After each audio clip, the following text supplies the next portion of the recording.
menyebarin sebuah kebencian, bukan hanya kepada agama loh, tetapi kepada sebuah produk-produk yang diproduksi oleh agama-agama tertentu. Bayangkan, kenapa mereka bisa begitu? Makanya mereka tidak bisa maju. Oleh karena ada perintah di sekolah-sekolah ternyata tidak luput. Guru-guru menyampaikan kebencian kepada anak-anak. Itulah saudara. Gimana menurut pendapat saudara? Ya, benar. Sangat disayangkan Bapak Ibu. Masih kecil sudah diajarkan tentang kebencian. Betul. Sudah ditanamkan tentang kebencian. Bagaimana nanti generasi ke depan Bapak Ibu? Ini sangat kita sayangkan dan benar-benar kita sayangkan. Harusnya di sekolah itu dididik anak takut akan Tuhan. Bagaimana anak tersebut pintar, bagaimana anak tersebut punya karakter yang baik, menjadi anak yang beradab, menjadi anak yang baik, dan menjadi anak yang pintar. Bukan dididik supaya membenci sesuatu hal yang tidak ada sangkut pautnya sama sekali dengan pendidikan. Ini tidak ada sangkut pautnya sama sekali dengan pendidikan Bapak Ibu. Sangat-sangat dan sangat kita sayangkan. Seorang guru bukan memberikan contoh yang baik.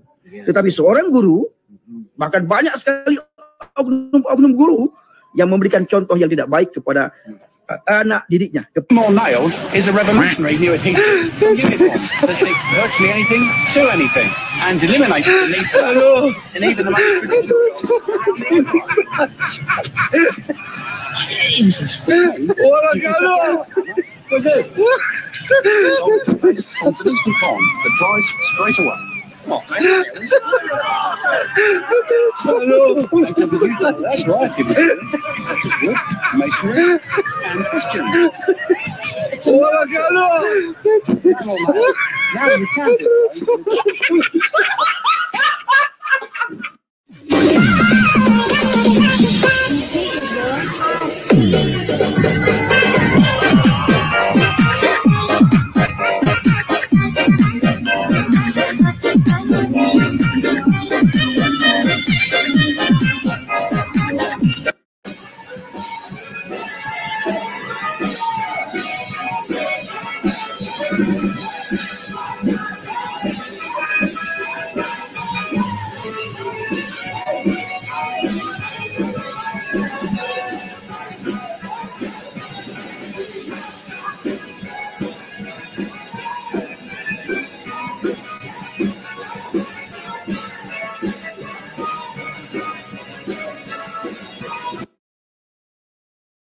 Saudara kita orang Kristen zaman ini ke gereja itu seperti ke cari restoran. Wih, ada restoran baru buka. Coba yuk. Udah kayak simpatisan, udah gitu kadang-kadang juga kayak bioskop ya. Kalau filmnya bagus baru nonton. Gitu. Nah, hari-hari ini kita sedih. Prestis seorang gembala adalah gedungnya. Maka itu saudara kita di desa-desa jadi terpengaruh. Pengen punya gedung kayak di kota. Gereja besar yang ibadahnya sekian kali di hari Minggu. Nggak ada ketemu fellowship. Karena harus ganti ibadah kedua. Assalamualaikum warahmatullahi wabarakatuh. Berjumpa lagi dengan Detektif Jadid HMC ya, channel yang akan membongkar segala macam tipu daya para polikardus penghujat penista agama Islam. Ya, kita tahu teman-teman makin ngeri fitnahan-fitnahan dari para polikardus ini. Bahkan yang terbaru ya, tadi saya tampilkan di depan sedikit.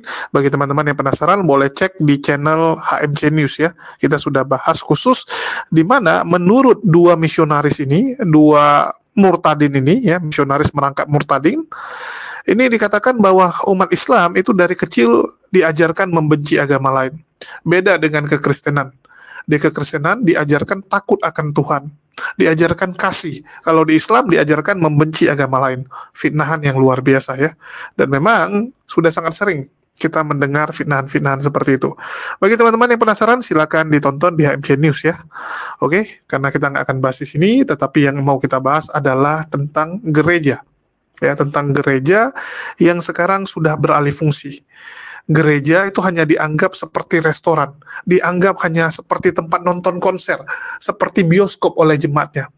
Ini sebenarnya yang harusnya teman-teman renungkan. Teman-teman Kristen pikirkan, daripada kalian sibuk menyerang iman orang lain, daripada kalian sibuk membahas Islam, lebih bagus kalian pikirkan bagaimana supaya gereja itu kembali ramai.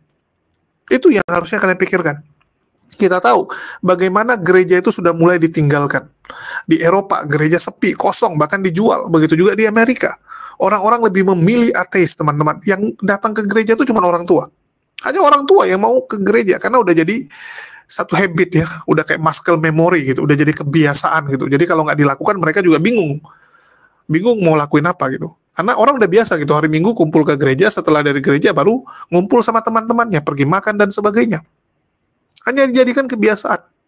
Begitu juga bagi anak mudanya. Bagi anak mudanya yang masih mau ke gereja, itu cuma dianggap seperti apa? Dianggap seperti bioskop. Kalau ke bioskop, ya kan yang kalian nonton juga adalah film. Kalau ke gereja yang kalian nonton adalah ya orang lagi ngelawak di depan gitu kan, pendetanya ngelawak, terus ada hiburan musik dan sebagainya. Cuman dianggap sebagai tempat konser. Tempat konser, teman-teman. Itulah kenapa kita lihat sekarang ini gereja-gereja berlomba-lomba membuat fitur dan juga fasilitas-fasilitas agar orang mau ke gerejanya. Saling persaingannya gitu. Ada yang sampai udah punya coffee corner, ada snack corner dan sebagainya. Tujuannya apa? Supaya orang mau ke gereja dia. Ini yang teman-teman harusnya pikirkan, bukan sibuk membahas agama Islam. Kita lihat sekarang ya, channel-channel Kristen. Bukannya bahas kekristenan, bukannya bahas tentang bagaimana gereja itu rame. Ini enggak, yang dibahas apa? Islam. Oh, Nabi Muhammad adalah Nabi yang begini, umat Islam penyembah batu dan sebagainya. Cobalah jadi channel yang edukatif. Cobalah jadi channel tuh yang membangun gitu. Oh, tapi kalian yang duluan gitu kan. Nah, Polycardos kan selalu ngomongnya gitu. Oh, tapi Muslim yang duluan gitu. Halo, kami itu mereaksi. Kami itu cuman mencerminkan, ya, memberikan cermin kepada kalian. Ini hasil dari perbuatan kalian. Oh, kamu juga sama. Kenapa kamu nggak bahas Islam? Loh, yang bahas Islam sudah banyak ustadz-ustadz, teman-teman. Ya, kami tidak kekurangan. Kami tidak kekurangan channel-channel yang mengedukasi tentang Islam. Bahkan channel-channel Muslim itu besar-besar. Coba lihat channelnya Ustadz Abdul Somad. Coba lihat channelnya Ustadz Adi Hidayat, Ustadz Felix Yao dan sebagainya. Luar biasa. Kalau mau edukasi tentang Islam, silakan cek di situ. Yang saya tanyakan yang Kristen nih, coba lihat. Channel Kristen yang mohon maaf, silakan kalian boleh buktikan.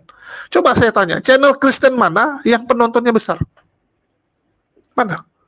Edis, kalau sekarang. Betul nggak? Edis, Agatha, itu yang besar. Apa yang mereka bahas? Islam. Coba kalau mereka bahas tentang kekristenan, nggak laku, teman-teman. Nggak laku. Kita lihat Muri Wali, bahas kekristenan, nggak laku. Betul nggak? Deki Ngadas, kalau bahas Kristen, nggak laku, teman-teman. Itu pendeta kalian. Kalau ustadz kami sudah menjelaskan Islam dengan luar biasa. Nggak perlu lagi kami, mereka. Karena di Islam itu nggak boleh sembarangan.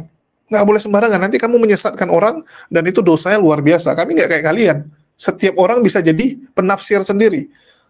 Ya, setiap orang gitu. Baca Bible, baru hari ini, tiba-tiba besoknya udah jadi guru. Baru baca Bible udah jadi guru. Elia Miron gitu kan, otodidak belajar. Langsung jadi guru besar di kekristenan. Kami nggak bisa gitu.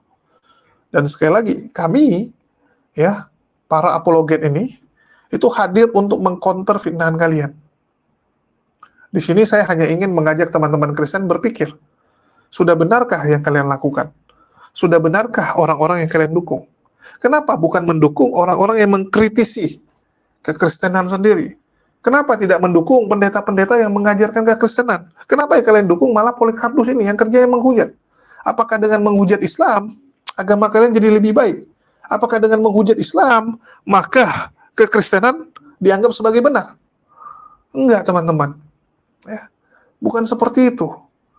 Mau kalian seberapa jago hujat pun, kemuliaan tidak akan pernah hadir di agama kalian. Agama kalian nggak akan jadi mulia dengan menghujat agama orang lain. Nggak seperti itu, teman-teman. Tolong bercerminlah. Ya.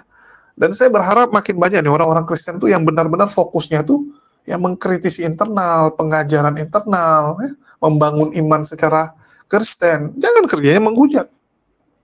Dan terbukti, ini Kristen. Kristen itu sekarang, ya mohon maaf, diambang kepunahan. Diambang kepunahan. Kalau kita lihat di Eropa, Amerika, bahkan di Indonesia pun, itu sudah mulai. Karena kita tahu di Indonesia ini agak telat ya. Agak telat. Di luar sudah gimana, ya di sini baru terjadi. Di Amerika, Eropa, Kristen sudah ditinggalkan. Di Indonesia baru mau ditinggalkan. Baru mau ditinggalkan. Itulah mereka sekarang berupaya mencari segala cara supaya Kristen, gereja tetap laku. Dan salah satunya apa? Ya kita bisa dengar. Yang ngomong Kristen ini ya teman-teman ya. Sekali lagi yang ngomong nih Kristen, bukan saya. Jadi nanti jangan kalian laporkan saya lagi gitu. Saya cuma menampilkan. Saya cuma memberitahukan kalian. Ya, karena saya channel yang membongkar. Sekali lagi ya, kalau mau komplain kepada orang ini pendeta Daniel. Dan ini pendeta ini cerai ya. Saya belum sempat singgung antara dia dengan Elia Miron yang merasa udah paling pintar itu ya tentang kehidupan. Oke, kita dengarkan dulu. Gereja dan mengumpulkan massa yang besar pada satu gedung tertentu atau dengan agenda kegiatan ibadah yang banyak jumlahnya, sudah tidak lagi membangun pelayanan yang sehat atau didasarkan motivasi yang sehat. Sebelum kita memberikan tanggapan, mari terlebih dahulu kita menyimak cuplikan video berikut ini. Tentu hal ini sebagai dasar untuk kita bisa melihat dari kacamata sudut pandang Kristen. Kisah Rasul 2, hari pertama gereja lahir. Itu jumlahnya bertambah 3.000 hari pertama. Iya, betul. Lalu di ayat 47 pasal 2, begini firman-Nya. Dan tiap-tiap hari Tuhan menambahkan jumlah dengan orang-orang yang diselamatkan. Nah, kata ini diselamatkan iblis. Hari-hari ini hanya isinya simpatisan. Bukan orang yang diselamatkan. Karena kalau orang diselamatkan harus dimuridkan. Pergilah kamu ke seluruh dunia, beritakan Injil, jadi segala bangsa muridku. Muridkan. Enggak, karena simpatisan. Maaf. Saudara kita orang Kristen zaman ini ke gereja itu seperti ke cari restoran. Wih, ada restoran baru buka. Coba yuk. Nah, maaf. Tampar. Aduh. Udah kayak simpatisan, udah gitu kadang-kadang juga kayak bioskop ya kodenya. Kalau filmnya bagus baru nonton. Aduh. Nah, 3.000 hari pertama. Kalau kita ngomong 3 tahun pertama, itu bisa 20.000. Iya. Pertanyaannya, dikumpulkan di mana untuk yang 3.000 jiwa saja? Petrus nggak cari gedung. Hari itu di Yerusalem hanya ada 2 gedung besar. Istana Herodes dan Bait Suci. Berani Petrus sewa untuk kebaktian? Enggak. Cari perkara. Ya, alasannya ada 2. Satu, udah punya uang, mereka sewa dari mana? 2, mereka itu dimusuhi. Gara-gara murid-murid sendiri. Yang teriak-teriak, wih kita mau dirikan negara baru. Kita mau jadi. Ya marah pemerintah Roma. Nah, terus di mana? Di rumah-rumah. Iya. Sampai ayat 30 dan 31 pasal 28. Ditulis Paulus menyewa rumah 2 tahun penuh di Roma untuk menerima. Oke, teman-teman udah dengar ya. Jadi banyak hal yang terungkap di sini. Yang pertama ya, kenapa Roma marah dengan orang Kristen? Kenapa marah? Jadi bukan tanpa sebab. Jadi kalau dibilang kenapa orang Kristen dianiaya pada saat mula-mula, terungkap teman-teman ya, ternyata orang Kristen tuh mau mendirikan kerajaan sendiri, mau mendirikan negara sendiri, mau memberontak. Itulah kenapa mereka dimusuhi. Jadi yang jahat siapa teman-teman? Coba kalian pikirkan. Ya, coba teman-teman pikir nih. Orang ini berada di kerajaannya Romawi. Terus mereka ingin memberontak, mereka ingin dirikan kerajaan sendiri. Ini salah satu kasusnya di Antioquia ya. Antioquia itu wilayah Romawi. Tiba-tiba mereka ingin merdeka, ingin buat sendiri. Tentu saja mereka diperangin. Jadi yang salah itu siapa? Jadi jangan kalian berpikir Roma itu jahat, menzolimi jemaat mula-mula. Enggak ada asap tanpa api teman-teman. Ini bagus nih. Pengakuan jujur ya, bahwa orang Kristen itulah yang membuat orang Roma itu menjadi marah. Terus yang kedua, pengakuan bahwa dulu nggak ada yang namanya gedung gereja. Yes, gedung gereja itu pertama sekali saat Konstantinus memberikan kuil-kuil untuk diubah menjadi gereja. Gereja secara fisik dulu nggak ada. Dulu nggak ada ya liturgi yang kalian lihat sekarang, cara beribadah yang kalian lihat sekarang nggak ada. Zaman dulu orang Kristen tuh cuma berkumpul dari rumah ke rumah. Jadi ada rumah isi berapa orang, oke berkumpul mereka berdoa di situ saling ini ya, berbicara tentang pengajaran Yesus. Itu awal-awalnya. Nggak ada yang namanya, Trinitas lah, gereja gitu. Nggak ada. Ini pagan kok. Bahkan sudah diakui ya, sejarah kekristenan pertama sekali punya gedung, itu mengadopsi pagan. Cara beribadahnya juga mengadopsi pagan. Mengadopsi sebagai pemenang. Yang dulunya nyembah Zeus diubah jadi nyembah Yesus. Yang dulu nyembah Apollo jadi nyembah Yesus. Cara beribadahnya kalau orang yang biasa jingkrak-jingkrak ya silakan lanjutkan. Kalau orang yang cara ibadahnya dengan sujud ya lanjutkan. Yang penting Tuhannya yang berubah. Yang penting Tuhannya berubah. Cara beribadahnya tetap diperbolehkan dengan cara kalian yang lama. Itu yang terjadi karena mereka tahu kalau disuruh ubah orang yang biasa beribadah hari Minggu, tiba-tiba kamu bilang oh nggak boleh lagi hari Minggu, harinya hari Rabu. Mereka kan susah menerima karena sudah membiasakan diri hari Minggu lah mereka beribadah.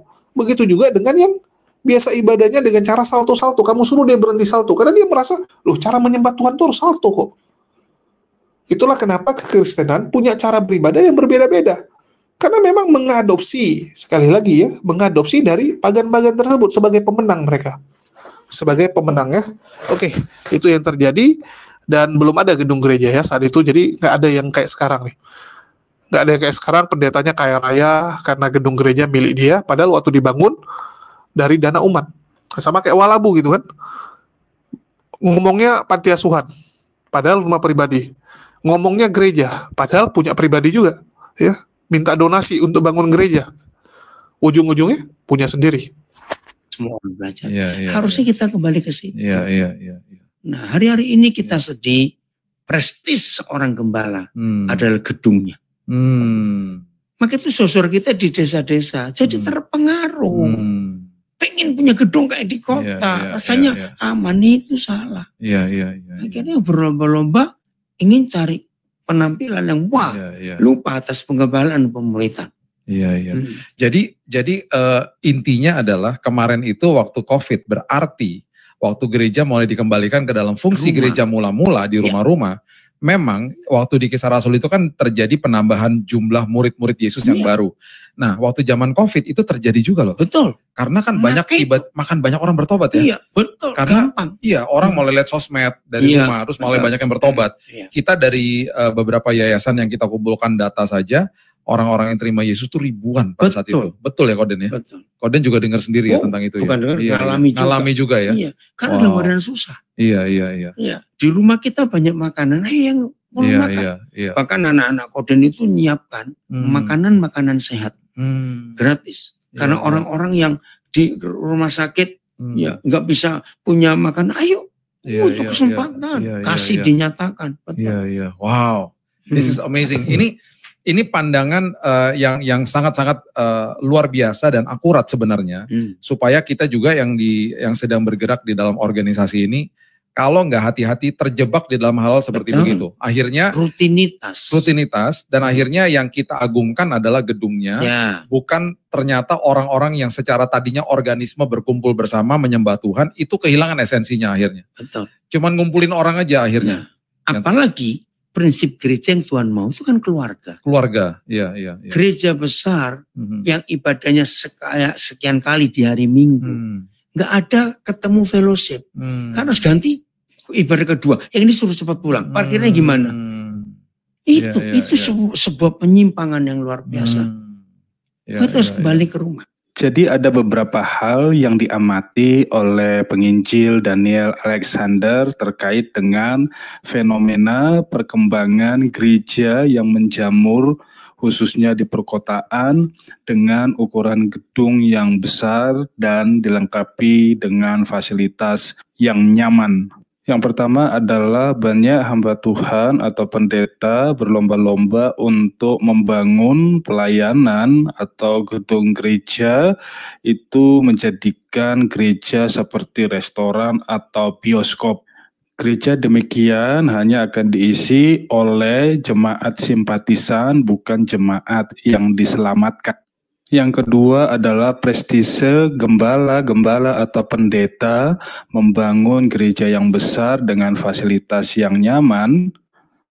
Hal ini tidak sesuai dengan prinsip Alkitab bahwa Tuhan membangun eklesia atau gereja dalam arti gereja keluarga. Ketiga adalah gereja yang besar dengan agenda kegiatan ibadah yang padat membuat prinsip atau esensi dari gereja itu hilang, yaitu esensi fellowship. Nah, sudut pandang kali ini akan menyoroti kepada perkembangan gereja. Kalau kita melihat perkembangan gereja, kita tidak hanya berpatokan kepada satu zaman periode tertentu saja, tetapi kita juga bisa melihat perkembangan gereja sejak awal gereja mula-mula. Kita bisa melihat di dalam Kisah Para Rasul dan bagaimana perkembangannya sampai sekarang ini, tentu melewati berbagai macam fase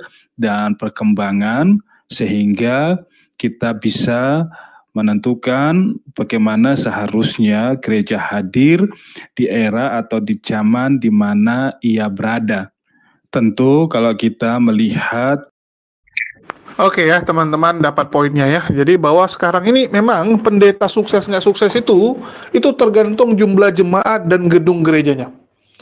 Kenapa Gilbert Numondong, kenapa Philip Mantova, Niko dianggap sebagai pendeta sukses? Padahal kalau secara pengetahuan teologi mungkin mereka kalah dari doktor-doktor teologi seperti Muriwali, ya, Deki Ngadas dan sebagainya. Tapi kenapa mereka lebih terkenal? Ya karena ujung-ujungnya siapa yang jago marketing? Siapa yang jago ngomong? Siapa yang jago mengelola gerejanya? Kan gitu. Pendeta sukses nggak sukses diukur dari jemaat dan gerejanya untuk saat ini. Bukan seberapa bagus dia menyampaikan firman Tuhan. Bukan seberapa dia diurapi dalam berkata-kata. Enggak, teman-teman. Barometernya udah berubah.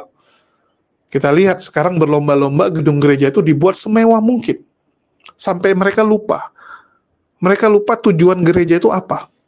Tujuannya itu menyembah Tuhan atau ingin saling pamer. Dan kita bisa lihat sekarang ya teman-teman. Ya mohon maaf, kekristenan itu jadi tempat ajang pamer. Coba kalian lihat, orang ke gereja itu sekarang berlomba-lomba pamer. Siapa yang pakai baju paling bagus, siapa yang pakai perhiasan paling bagus, siapa yang bawa perangkat handphone yang paling mahal gitu kan, lomba. Itulah kalau orang bilang, sekarang orang ke gereja itu untuk fashion show. Fashion show teman-teman, kalau perempuan, itu sebelum ke gereja itu, 2 jam, 3 jam udah dandan duluan teman-teman. Coba lihat, orang ke gereja itu macam kondangan nggak? Bukan saya ngomong ya, tapi kalian boleh lihat faktanya. Kalian bisa lihat ke gereja itu udah macam kondangan. Kondangan, teman-teman. Ya. Untuk apa? Untuk gaya-gayaan. Mereka udah lupa tujuan mereka itu apa. Begitu juga dengan Polikardus-Polikardus yang ada di medsos ini. Coba saya tanya, tujuan mereka apa sih sebenarnya? Ada nggak untuk kemuliaan Tuhannya? Ada nggak untuk pemberitaan agamanya? Nggak ada, teman-teman. Semua itu untuk mencari popularitas, mencari ketenaran, mencari pengakuan dari orang-orang.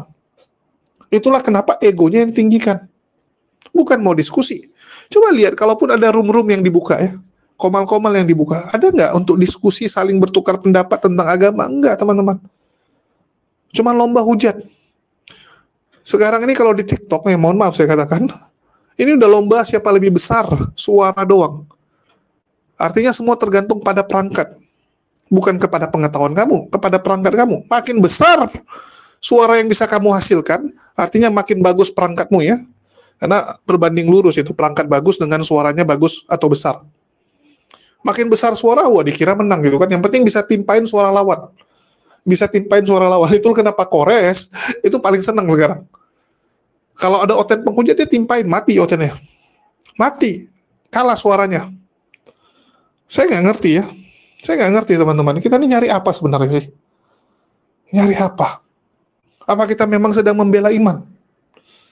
Coba tanya Polikardus itu, kalian bela iman atau enggak? Ada nggak dampak dari Polikardus ini kepada kekristenan Indonesia? Nggak ada.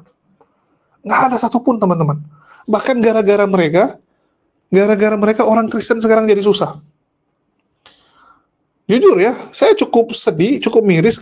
Ada beberapa saudara-saudara muslim sekarang, itu bilang sama saya gini, saya tuh selama ini baik sama orang Kristen, ternyata orang Kristen tuh jahat, ya, ternyata orang Kristen tuh memfitnah kita di belakang, saya nggak mau lagi baik sama mereka. Saya bilang jangan Pak, bisa jadi teman Bapak yang Kristen-Kristen ini baik, jangan Anda samakan semua dengan Polikardus ini, yang jahat ini Polikardus Pak, enggak lah semua sama gitu kan.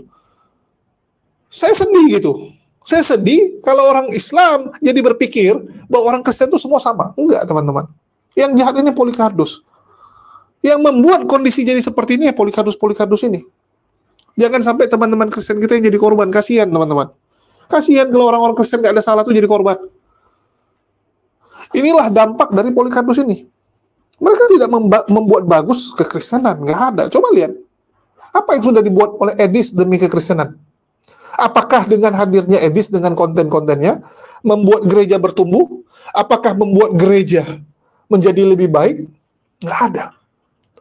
Yang ada apa? Orang Kristen yang sebelumnya baik jadi barbar, jadi laskar Polycarpus, jadi pembenci Islam.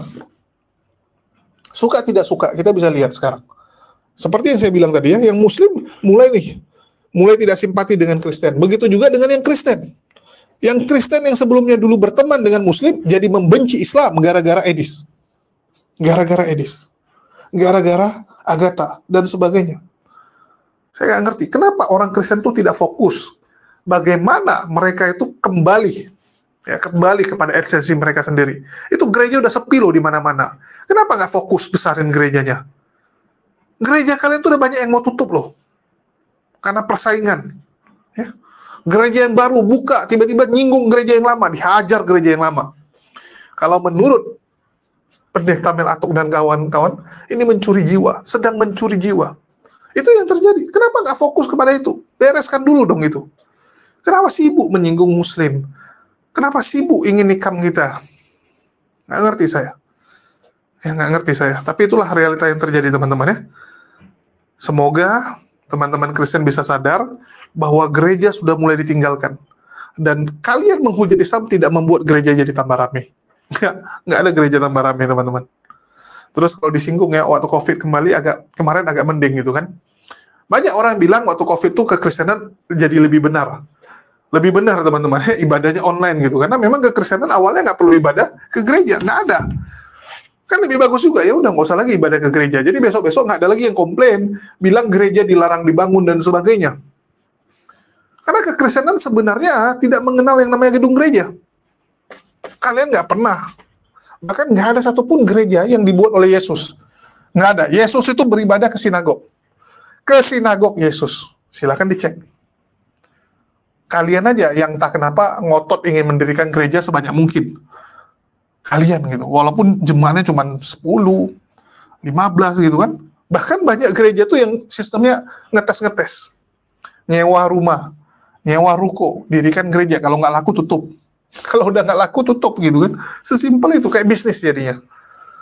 Bukan cari jemaat dulu. Bukan mastiin dulu ada jemaatnya yang perlu dilayani. Kalau nggak ada yang dilayani ngapain gitu. Kenapa selalu ingin membuka gereja dengan tujuan mempengaruhi umat Islam? Dengan tujuan supaya yang ngisi itu nanti dari muslimnya. Kenapa seperti itu? Saya nggak ngerti ya. Saya nggak ngerti, jujur. Dan ya itulah yang terjadi teman-teman. Semoga ini disadari oleh teman-teman Kristen untuk kembali, mereka bertobat dan kembali ke jalannya yang benar. Ya silakan kalian dengan Kristen kalian, ya silakan kalian beribadah ke gereja kalian, dan semoga konten-konten yang membahas Islam dari pihak Kristen itu bisa berhenti. Semoga saja ya, walaupun saya cukup pesimis. Karena orang-orang seperti Edis itu kan dibayar, nggak mungkin mereka bisa stop. Nggak mungkin teman-teman. Selama masih dibayar, mereka akan terus melakukannya. Selama dibayar. Dan saya berharap para donatur-donaturnya ini bisa bertobat lah. Kalau kalian mau bantu, bantulah gereja yang sepi, panti asuhan Kristen, dan banyak orang-orang Kristen lain yang masih membutuhkan uluran tangan kalian, bantuan kalian. Kenapa harus Polycarpus? Itu aja sih. Ya, sekian dari saya. Makasih buat teman-teman semua. Di akhir kata saya ucapkan wassalamualaikum warahmatullahi wabarakatuh. Sampai jumpa di konten-konten kita berikutnya.